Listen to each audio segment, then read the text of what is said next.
നമസ്തേ. ഇന്ന് നമ്മൾ ചെയ്യാൻ പോകുന്നത് ഹാൻഡ് സ്ട്രെച്ച് ബ്രീത്തിങ് ആണ്.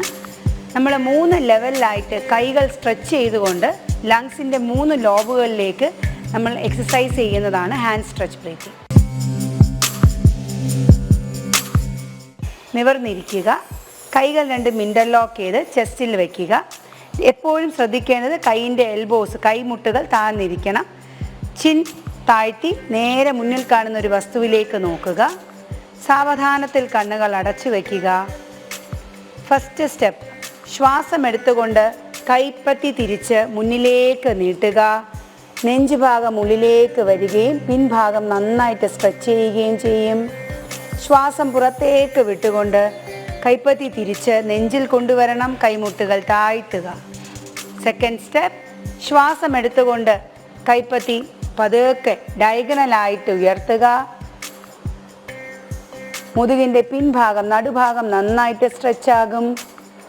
ശ്വാസം പുറത്തേക്ക് വിട്ടുകൊണ്ട് വളരെ പതുക്കെ കൈപ്പത്തി തിരികെ കൊണ്ടുവന്ന് കൈമുട്ടുകൾ താഴ്ത്തി റിലാക്സ് ചെയ്യുക.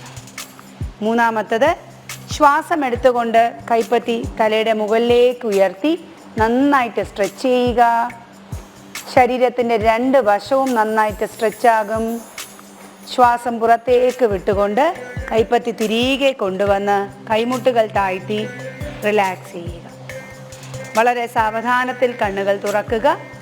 ഇപ്പോൾ നമ്മൾ ചെയ്തത് ഹാൻഡ് സ്ട്രെച്ച് ബ്രീത്തിങ് 3 ലെവലിലാണ് കൈ ഉയർത്തിയത്. 1 ഫ്രണ്ടിലോട്ട്, 2 ഡയഗണൽ, 3 ഫുള്ളായിട്ട് സ്ട്രെച്ച് ചെയ്യും. ഈ 3 ലെവലിൽ ചെയ്യുമ്പോഴും ശരീരത്തിൻ്റെ 3 ഭാഗങ്ങളാണ് സ്ട്രെച്ച് ആകുന്നത്. നേരെ സ്ട്രെച്ച് ചെയ്യുമ്പോൾ മുതുക് ഭാഗത്ത് മേൽഭാഗം സ്ട്രെച്ചാകും. ഡയഗണൽ ആകുമ്പോൾ നമ്മളുടെ മുതുകിൻ്റെ നടുഭാഗം, ഏകദേശം ഈ ഒരു ഭാഗം നടുഭാഗം സ്ട്രെച്ചാകും. തലയുടെ മുകളിലേക്ക് സ്ട്രെച്ച് ചെയ്യുമ്പോൾ ശരീരത്തിൻ്റെ 2 വശവും നമുക്ക് സ്ട്രെച്ചാകും.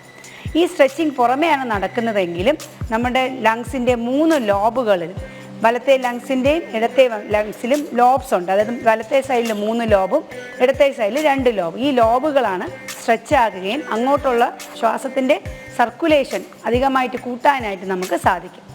അപ്പോൾ ഇപ്പോൾ ചെയ്ത 3 സ്റ്റെപ്പും കൂടെ ചെയ്യുമ്പോൾ ഒരൊറ്റ തവണയാകും. മിനിമം 6 തവണയായിട്ട് ഇത് ചെയ്യുക, റെഗുലറായിട്ട് ചെയ്യുക. നന്ദി, നമസ്കാരം.